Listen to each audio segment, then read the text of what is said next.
Once upon a time, in a land far, far away, lived an amazingly beautiful girl. Cinderella's mother had passed away a very long time ago. This is why her father had brought her up.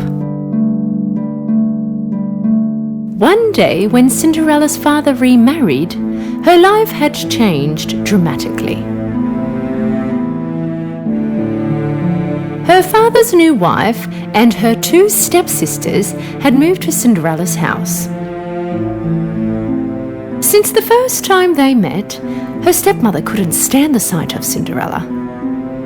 She and her two daughters were extremely jealous of Cinderella's beauty and kind heart.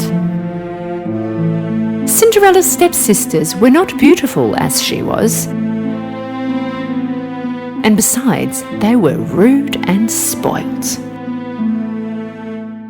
One day, due to work reasons, Cinderella's father had to leave on a long journey.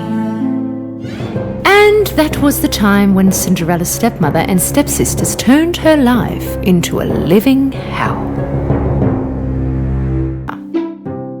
You will be the most beautiful girls at the ball. The prince must pick one of you.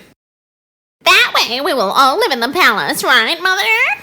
We must get some gowns and shoes for you girls. Move along, we're going shopping.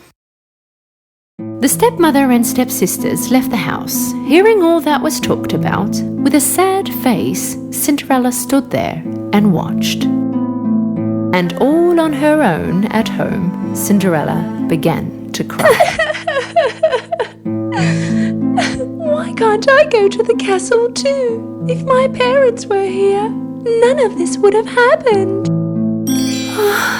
Right at that moment, a very bright light appeared. A beautiful fairy appeared in the middle of the light. My beautiful Cinderella, don't cry. You too will go to the ball at the castle. Cinderella could not believe her eyes. I look like a princess. Now it is time to go to the ball, but don't forget, you must be home when the clock strikes 12. When Cinderella entered through the grand doors to the ballroom, all the eyes were on her. She looked so beautiful and elegant. Suddenly, the prince appeared on the stairs. Cinderella really stood out amongst all the young women at the ball. The prince fell in love with the first sight of this beautiful young woman. Most beautiful young lady, would you please allow this dance to me? The prince and Cinderella began to dance amongst the curious looks of all the invitees. Cinderella was so captivated by the music and the dance, she felt like as if she and the prince were the only ones in the ballroom. At some point, the big clock caught her eye. It was almost midnight. Right at that moment, Cinderella remembered the fairy's warning. With a panic, Cinderella began to run and left the prince behind. When she was running down the stairs of the castle, she dropped one of her shoes, but she did not even have time to go back and collect it. When the prince went out after her, he spotted her shoe on the stairs. Find the owner of this shoe, even if you have to get all the girls in the kingdom to try it. Just find her. The prince's men went door to door to every house in the kingdom and looked for the young girl who owned this shoe.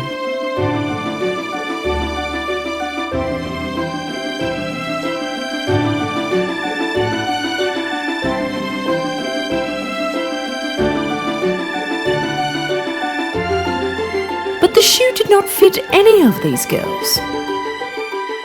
In the end, the prince's men came by Cinderella's house. When Cinderella tried the shoe on, everybody was in shock because it fitted her perfectly. Young lady, are you the owner of this shoe?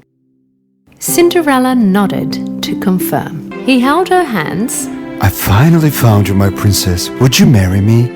With teary eyes from happiness, she accepted the prince's offer. They got married and lived happily ever after.